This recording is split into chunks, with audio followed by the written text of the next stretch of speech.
Peoples party वस्ती पंजाब के सदर राजा परवेज अशरफ ने NA 185 डेरा गाजी खान के ज़िमनी इंतखाब में नून लीग की जानिब से मुआहदे की पासदारी न करने का इल्ज़ाम लगा दिया। राजा परवेज अशरफ ने अपने बयान में कहा कि पीपल्स पार्टी और नून लीग में मुआहदा था कि रनर अप ज़िमनी इलेक्शन लड़ेगा और दूसरी जमात हिमायत करेगी, लेकिन NA 185 में नून लीग ने मुआहदे की पासदारी नहीं की। उन्होंने NA 85 डेरा गाजी खान में पीपल्स पार्टी के उम्मीदवार दोस्त मोहम्मद खोसा के तहफ़्फ़ुज़ात पर इजहार तशवीश करते हुए कहा कि इल्ज़ामात संजीदा नौइयत के हैं।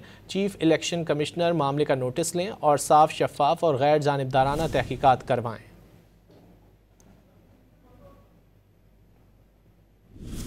पीपल्स पार्टी वस्ती पंजाब के सदर राजा परवेज अशरफ ने NA 185 डेरा गाजी खान के ज़िमनी इंतखाब में नून लीग की जानिब से मुआहदे की पासदारी न करने का इल्ज़ाम लगा दिया।